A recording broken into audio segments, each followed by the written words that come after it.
Hello, Mr. Betts here. Let's take a look at an example where we want to find the interval of convergence for a power series. So in this particular power series, just like any other one, we're going to start with the ratio test. So I'm going to set up the limit, and it's going to be the absolute value. Remember, it's the n plus first term divided by the nth term. So I'm going to start with the n plus first term. It's going to be 4x minus 3 to the n plus 1 over 3 to the n plus 1. And dividing by the nth term, I'm going to multiply by the reciprocal of the nth term. So we have 3 to the n over 4x minus 3 to the n. And we're going to cancel what we can. So the 3's, we're going to have one more 3 in the denominator than the numerator. The 4x minus 3's, we have one more of those in the numerator than the denominator.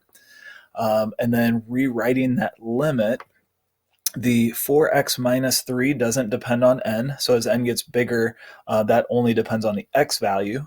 So I'm going to take that outside of the limit. However, that is a value that could be negative. And since we're in an absolute value, we need to keep it. So the 4x minus 3 is in the absolute value. Also, the 3 doesn't depend on n. So as n gets bigger, the 3 doesn't depend on n. So that's going to come out.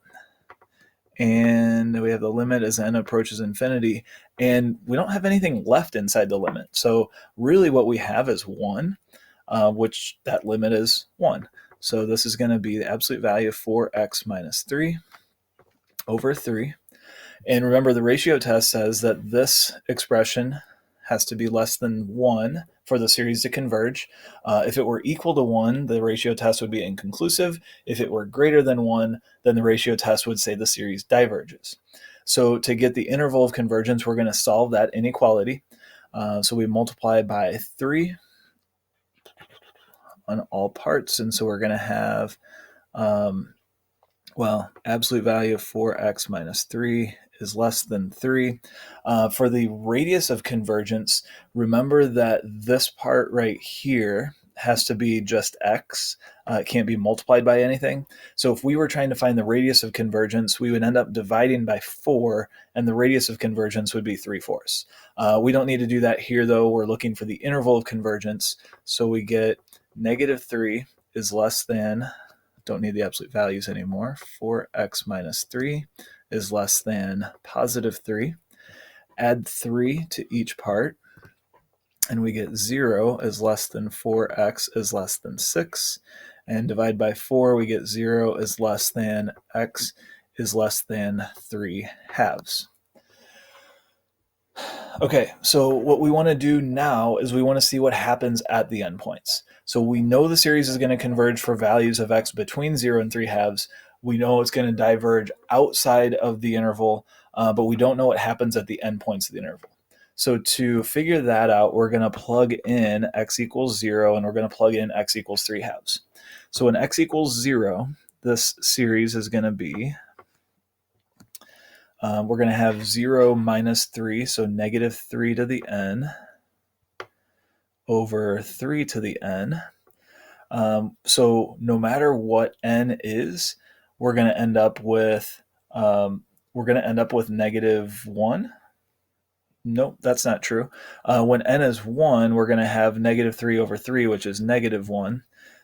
When n is 2, we get a positive over a positive.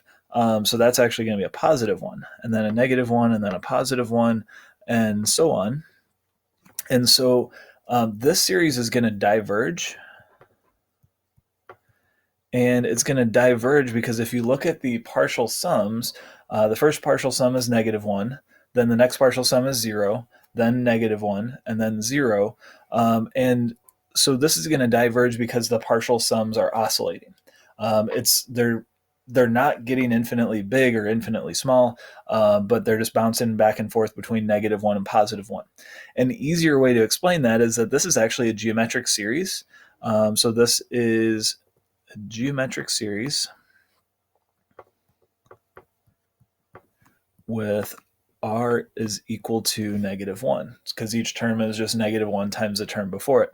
And since it's a geometric series with a common ratio of -1, remember, for a geometric series to converge, the common ratio has to be between -1 and +1, and it diverges for all other values, including at -1. So the series does diverge at x equals 0, and then we're going to test the other endpoint, so x equals 3/2. We're going to get the series n equals 1 to infinity. So 3/2 times 4 is going to give us 6 minus 3 is 3. So it's going to be 3 to the n over 3 to the n, which is 1 plus 1 plus 1 plus 1, and so on. That also diverges. Just for simplicity, I'm going to say it diverges because it's a geometric series with a common ratio of 1. So if it was a geometric series with a common ratio between -1 and 1, then it would converge.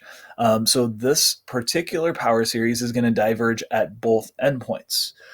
So we can now use all of that information to say the interval of convergence is 0 is less than x is less than 3/2. So it's actually the same interval that we got from the ratio test because both endpoints gave us divergent power series.